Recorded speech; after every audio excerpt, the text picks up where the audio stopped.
नमस्कार। धर्म जीवन चैनल पे आपका स्वागत है। माननीय न्यायपालिका का सम्मान करते हुए धर्म जीवन चैनल पर मैं अपने व्यक्तिगत विचार प्रकट कर रहा हूँ। परम पूज्य संत आसाराम जी बापू के अहमदाबाद केस में उनकी उम्र तथा उनके स्वास्थ्य की स्थिति ऑल इंडिया मेडिकल जोधपुर के रिपोर्ट के आधार पर माननीय सुप्रीम कोर्ट ने त्वरित निर्णय लेते हुए उनके स्वास्थ्य उनकी उम्र को देखते हुए उन्हें इलाज के लिए तुरंत राहत प्रदान किया 31 मार्च तक कि वो जहां चाहें अपना उचित इलाज करा सकें। उसी आधार पे जो जोधपुर में केस चल रहा है माननीय हाई कोर्ट में, वहां पे भी केस के सजा स्थगन की एसओएस डाली गई थी, जिसकी सुनवाई 9 तारीख को हो नहीं पाई, गुरुवार को किसी कारण से। तो युवक शुक्रवार के लिए बेंच बन गई है और जिस बेंच में जस्टिस दिनेश मेहता और विनीत माथुर साहब की 2 लोगों की बेंच बना दी गई थी, जो 10 तारीख को सुनवाई होनी थी, जिसमें जानकारी मिली कि आदरणीय जस्टिस विनीत माथुर साहब अवकाश पे हैं, छुट्टी पे हैं, इसलिए सुनवाई नहीं हो पाई। फिर 10 को सुनवाई नहीं हुई तो कब होगी सुनवाई? 11 को नहीं होगी, 12 को नहीं होगी, 13 को नहीं होगी, 14 को सुनवाई होगी। मतलब सिर्फ सुनवाई होगी। क्या फैसला देंगे उनके मत पे आधारित है। अब मेरा निवेदन यह है कि जहां सुप्रीम कोर्ट उनकी स्वास्थ्य की रिपोर्ट देखने के बाद में ये चिंताजनक टिप्पणी करता है, जबकि राज्य सरकार की तरफ से जो वकील भेजे गए थे उन्होंने इस चीज़ को कहा भी कि इनके बहुत ज़्यादा फॉलोअर्स हैं, उस स्थिति में कानून व्यवस्था बिगड़ेगी। उसमें माननीय सुप्रीम कोर्ट ने इस बात को कहा कि जो स्वास्थ्य की स्थिति है, अगर उसमें देर होती है और व्यक्ति के साथ कुछ अनहोनी हो जाती है, यहाँ तक सुप्रीम कोर्ट रिपोर्ट देखने के बाद महसूस करता है, उस स्थिति में जोधपुर हाई कोर्ट 10 तारीख के बजाय 14 तारीख की तारीख दिया गया है, वह सुनवाई होगी, फिर फैसला 14 को देना चाहिए, जैसा भी है। लेकिन मेरा निवेदन यह है कि इसी भारत देश में न्याय की देवी के आंख में पहले पट्टी बंधी थी, तराजू हाथ में था। वर्तमान सरकार ने नई न्याय की मूर्ति स्थापित करा दी, जिसकी आंख में पट्टी नहीं है, हाथ में संविधान भी है और तराजू में दोनों पड़ले बराबर है। तो श्रीमान जी, मेरा निवेदन यह है कि इसी हिंदुस्तान में रात को 12 बजे भी कोर्ट खुल जाता है, जज साहब आके विराजमान हो जाते हैं, फैसला सुनवाई शुरू हो जाती है रात में। इसी देश में फिल्म अभिनेताओं के लिए मात्र एक रात बाद सुबह होती है तो फैसला हो के वो बरी भी हो जाते हैं।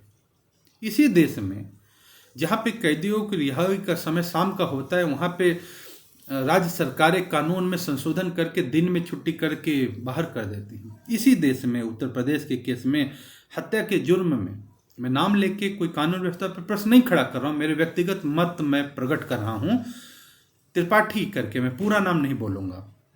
उनके केस में आदरणीय राज्यपाल जी ने उन्हें अच्छे आचरण के आधार पर सजा माफ कर दिया था। मेरा विनम्रता से प्रश्न है, ये निवेदन है सरकार से कि जिस संत ने, या जिस व्यक्ति ने, आप संत नहीं कहना चाहो, जिस व्यक्ति ने अपने पिछले 40 से 45 साल में करोड़ों लोगों की शराब छुड़वा दी, नशा छुड़वा दिया, बड़े बड़े अपराधी थे वो अपराध छोड़ दिए, डकैत थे डकैत छोड़ के शरणागत हो गए, जिस संत के मार्गदर्शन में लाखों बच्चों को बाल संस्कार केंद्र के द्वारा भारत के नींव मजबूत करने का कार्य किया जा रहा है, जिस संत के मार्गदर्शन में युवा धन सुरक्षा द्वारा नई पीढ़ी युवाओं को चरित्र से भ्रमित होने के से बचा के उनका जीवन सुदृढ़ करके देश के भविष्य को उज्जवल कराया जा रहा है, जिस संत के आशीर्वाद से, उनके मार्गदर्शन में नारी तो नारायणी संगठन बना के जो बच्चियां महिलाएं ड्यूटी करती हैं, उनके साथ होने वाले जो भी अनुचित व्यवहार है उसके खिलाफ आवाज उठाई गई, जिस संत के मार्गदर्शन में देश के गरीबों को जहां मुट्ठी भर अनाज के लिए उनका जीवन परिवर्तित, धर्म परिवर्तन कर दिया जाता था, वहां पे भजन गाओ भोजन पाओ दक्षिणा घर ले जाओ योजना के तहत उनका जीवन, उनका नशा छुड़ाने का कार्य संत के द्वारा चलाया गया। अनेकों अनेकों मानव कल्याण के कार्य आज संत आसाराम जी बापू के सानिध्य में जो गौशाला है उसे राज्य सरकार द्वारा पीछे सम्मानित भी किया गया कि जो कत्ल खाने ले जाने वाली गायों को बचाकर उनका जीवन मंगल करने का कार्य। समाज का कौन सा ऐसा वर्ग है जहाँ पे परम पूज्य संत आसाराम जी बापू के द्वारा आज युवा ध्यान जो पुस्तक है 2 करोड़ से ज्यादा लोगों का जीवन बदल चुकी है। क्या यह सब कुछ किसी संत के खिलाफ लगे हुए झूठे केस के जगह पर उन्हें स्वास्थ्य के आधार पे अनुमति देने के लिए भी पर्याप्त नहीं है?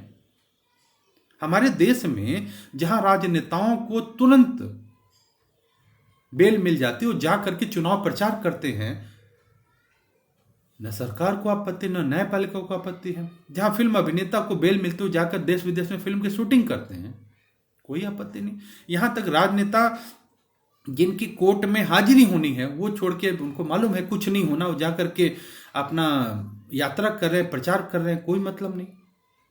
और जो संत सम्मान से, ऐसा तो है नहीं कि संत आसाराम बापू के पास वर्तमान में कोई पासपोर्ट है वो देश विदेश चले जाएंगे, ऐसा तो है नहीं। कानून का सम्मान कर रहे हैं, सारे उनके भक्त सम्मान कर रहे हैं। कहीं कोई न्यायपालिका बता दे कि संत आसाराम बापू के इलाज के दौरान जो कहीं भी कोई, या गिरफ्तारी के समय कोई ऐसे जो कोई उपद्रव हुआ हो, कोई आपत्तिजनक घटना हुई हो, कुछ नहीं है। किसी को नुकसान हुआ नहीं। यहाँ तक कि परम पूज्य संत आसाराम बापू ने तो यहाँ तक कह दिया कि नुकसान क्यों किसी को तकलीफ देना, देश हमारा है, देशवासी हमारे, पुलिस प्रशासन भी हमारा है, तो हम किसी को तकलीफ देंगे तो स्वयं को तकलीफ देंगे। इतना सबके प्रति संभाव रखने वाले, सबके प्रति सद्भाव रखने वाले, क्या ऐसे संत का जीवन, उनका चरित्र इतना भी नहीं है? आप तो किसी को सजा माफ कर देते हो अच्छे आचरण के लिए, जिनका आचरण आदर्श है युवा के लिए, वृद्धा के लिए। माता पिता पूजन दिवस के द्वारा करोड़ों करोड़ों जो वृद्ध जो माता पिता थे, जिनको लोग ले जाकर के वृद्धा आश्रम में छोड़ाते थे, नहीं तो घर में उनके साथ में मारपीट होती थी, आज माता पिता पूजन के द्वारा समाज एक दूसरी दिशा में चल पड़ा है। तुलसी पूजन जहां पे कोरोना में लोगों की जिंदगी एंटीबायोटिक के नाम पे, स्वास्थ्य के नाम पे खिलवाड़ किया गया, वहां पे तुलसी की महिमा, तुलसी का सानिध्य, ऑक्सीजन की कमी वाली बात आई। घर घर में तुलसी पहुंचाने की सेवा, उनका प्रयास तो पहले भी होता रहा है तुलसी पूजन का, लेकिन व्यापक रूप में आज राज्य सरकारें भी तुलसी पूजन दिवस मनाने लगी। क्यों उससे पहले नहीं होता था? परम पूज्य संत आसाराम जी बापू ने जब 25 दिसंबर को ये शुरू किया, उसके बाद से आरंभ हुआ। 14 फरवरी को माता पिता पूजन पूरे विश्व में व्यापक रूप से मनाया जाने लगा। आज देश की सरकारें भी मना रही हैं। तो क्या ये सारा किसी संत के अच्छे चरित्र का प्रमाण नहीं हो सकता? अगर न्यायपालिका दोनों एक जैसे हैं तो, दोनों में अगर समानता है तो क्या संत के ये चरित्र का प्रमाण, अच्छे चरित्र का प्रमाण नहीं है कि उनको इसके आधार पे इलाज के लिए तो अनुमति मिले? बहुत प्रश्न है। मैंने पहले कहा कि न्यायपालिका को खूब सम्मान है, लेकिन प्रश्न तो मन में उठेगा कि एक दृष्टि क्यों नहीं? आज 4 दिन का इंतजार करने के बाद में जोधपुर की कोर्ट सुनेगी, अच्छी बात है, लेकिन ये भी तो संभव, आपातकालीन स्थिति में जज साहब के साथ में या कोई दूसरे जज साहब भी बैठ सकते थे। माननीय सुप्रीम कोर्ट ने उस चीज को महसूस किया, और फिर ऑल इंडिया मेडिकल की रिपोर्ट है, उनके हार्ट में इतनी ब्लॉकेजेस हैं, स्वास्थ्य, इतनी सारी बीमारियां हैं शरीर में। और एक प्रश्न मन में उठता है कि जब परम पूज्य संत आसाराम बापू को न्यायालय के द्वारा जब आदेश पारित हुआ तो उस समय उनका पूरा मेडिकल जांच कराया गया था। उस समय बीमारियां नहीं थी। पिछले 13 साल से अधिक समय में उनके शरीर में सारी बीमारियां होने का मतलब क्या है? क्या जो कारावास के समय में उनके साथ में उचित देखभाल नहीं किया गया? एक व्यक्ति का व्यक्तिगत दायित्व भी तो होता है ना सरकार का। ऐसे इतनी सारी बीमारी हुई क्यों? पहले तो बीमार नहीं थे। और अगर ये मानते हैं कि शरीर उनका ऐसा एक बीमारी हो गई, तो शरीर के आधार पर तुरंत उन्हें राहत क्यों नहीं? मैं पहले भी निवेदन कर चुका हूं कि मेरा व्यक्तिगत मत है ये, लेकिन मत इसलिए है कि आज समाज में ये प्रश्न फिर खड़ा हो गया। लोग अनेक प्रकार की बात कहते हैं। क्या किसी को न्याय पाने के लिए, पहले कुछ जजों ने कहा था कि आज न्यायपालिका, न्याय व्यवस्था, और एक चीज मैं प्रश्न कर रहा हूं, राज्य सरकार से भी मेरा प्रश्न है कि उन्होंने अहमदाबाद में भी सवाल उठाया था कि संत आसाराम जी बापू इतने, इनके ज़्यादा फॉलोअर्स हैं, इतने फेमस हैं, न्याय व्यवस्था बिगड़ेगी। तो साहब मैं निवेदन कर रहा हूँ बड़े सम्मान के साथ में, फिर तो राजनेताओं को तो कभी जमानत नहीं मिलनी चाहिए, इनके तो बहुत ज़्यादा फॉलोअर्स हैं, इन्होंने तो कई जगह दंगे करवा दिए हैं अपने बातों से, कई जगह देश में शांति हुई, फिर भी राजनेताओं को तुरंत राहत हो जाती है। बिल्कुल नहीं होना चाहिए ना। अगर ये चीज है, अगर संतों के लिए बात आती है कि इनको फॉलोअर्स हैं, इसलिए इन्हें न्याय नहीं, उनको अनुमति नहीं मिलनी चाहिए, तो राजनेताओं के लिए तो बिल्कुल पहले आना चाहिए। अभिनेताओं के लिए उनके तो मूर्तियां बना दी जाती हैं उनकी देश दुनिया में, इतने फॉलोअर्स हैं, उन्हें तो बिल्कुल कभी जिंदगी में नहीं अपराध होने के बाद में उनको न्याय मिलना चाहिए, फिर भी मिलता है, सबको मिलता है। तो एक सनातन हिंदू के संत को क्यों, आखिर में क्यों? क्या उनके भक्त उपद्रव नहीं कर रहे हैं इसलिए? आप एक चीज बताइए कि परम पूज्य संत आसाराम बापू कि जब से न्याय का आदेश आया है, उस समय से लेकर आज तक में कोई ऐसे अप्रिय घटना उनके भक्तों द्वारा की गई है? आप बताइए। एक झूठा केस बनाने के आधार पे, जहां पे उस केस के खिलाफ में अगर सम्मान की बात होती है, तो अहमदाबाद केस में अगर आरोप लगाने वाली लड़की सामने खड़ी होकर कहती है कि मुझे अपना बयान देना, मीडिया पे आके कहती है मुझे रोका जा रहा है, न्यायपालिका को सामने आना चाहिए था, लेकिन कह दिया नहीं, एक बार बयान होगा, नहीं होगा। अरे सुन तो लो, हो सकता केस झूठा, और हो सकता नहीं है। जोधपुर केस में भी आखिर क्यों टेलीफोन रिकॉर्ड्स को मान्यता नहीं दी गई? बहुत सारे ऐसे बात थे। मैं न्याय पे बिल्कुल भी प्रश्न नहीं खड़ा कर रहा हूं, लेकिन मन की पीड़ा व्यथित करती है। कानून व्यवस्था बना रहे, संत आने पे कोई कानून व्यवस्था में बिगड़ाव ना हो, उसके लिए मुख्य सेवादार लोगों ने अपनी टिकट भी बनवा ली थी कि नहीं जाके संभाले, कुछ भी ऐसा नापरी ना हो। लोगों को समझाया ऐसा कुछ नहीं होना चाहिए, लेकिन इस तरह से अनुमति नहीं मिलने से सारे लोगों को धन की हानि, समय की हानि, और फिर सबसे बड़ी चीज स्वास्थ्य को लेकर के आप सोचिए, उचित नहीं है। मेरा निवेदन है न्यायपालिका से भी, राज्य सरकार से भी। आज मान लीजिए कि ठीक है, जज साहब भी एक व्यक्ति हैं, उनको कोई समस्या है, मान लीजिए सोमवार को या 14 तारीख मंगलवार को फिर कोई, शरीर है सबका, दूसरे जज साहब या उन जज साहब कोई और आवश्यक कार्य पड़ गया, फिर आप क्या करेंगे? फिर आगे की डेट देंगे। मेरे विचार हैं ये, लेकिन मुझे लगता है मेरा प्रश्न जो विचारनी है और मेरी पीड़ा भी जो व्यथित कर रही है मुझे, इस सब की पीड़ा होगी। आप भी अपने विचार अवश्य प्रकट करिए। न्याय है तो सबके लिए एक सा हो। न्याय की देवी की आंख की पट्टी खुल चुकी है, संविधान हाथ में है, नई मूर्ति जो लगाए हैं, तो मुझे तो लगता है कि न्याय की मूर्ति, न्याय की देवी की मूर्ति बदल देने से अच्छा था कि न्याय व्यवस्था में जो खामियां हैं, जो दुरुपयोग पॉक्सो का किया जा रहा है, उसके तरफ अगर सरकार ध्यान दे तो ज्यादा उचित होगा। और एक चीज बताइए कि कानून बनने के बाद से जितना सुधार संतों के सत्संग से समाज में हुआ है, कभी कानून के डर से नहीं हुआ है। ये स्पष्ट है। मेरे व्यक्तिगत मत भले हों, लेकिन ये आप पूरी जांच करेंगे तो आपको निर्णय, निष्कर्ष निकलेगा। समाज में सच्चे संतों की आवश्यकता है। और एक चीज और, जैसे कहा जाता है ना कि कोई बहुत बढ़िया डॉक्टर है, उसके अंदर से सामर्थ्य है, उसने लाखों लोगों का जीवन अपने औषधि ऑपरेशन से बचाया, उस पर अगर आरोप लगा भी दिया गया ना, तो भी उसके अंदर जो गुण है, जो उसका सामर्थ्य, वो कम नहीं हुआ। अगर उसको आप जेल भी ले जाते तो वहां भी उनको वही दायित्व दिया जाता है कि डॉक्टर साहब हॉस्पिटल में मरीजों की सेवा करिए। आपके आरोप लगाने से परम पूज्य संत आसाराम बापू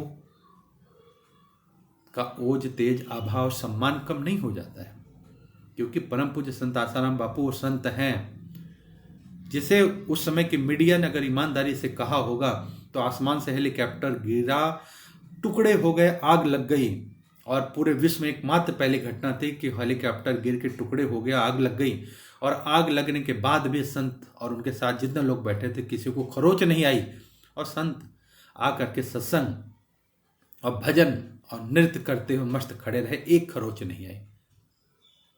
दुनिया ने देखा है। ये संत आसाराम बापू का सामर्थ्य है। वो सब बर्दाश्त करें, क्योंकि संत ने स्पष्ट, मैंने कहा, उन्होंने कहा ना कि देश मेरा है, देशवासी मेरे, पुलिस मेरा, प्रशासन मेरा है। सबको, अपने भक्तों को मना किया, कोई भी ऐसा प्रिय कार्य नहीं करना जिससे देश के किसी लोग को भी तकलीफ हो।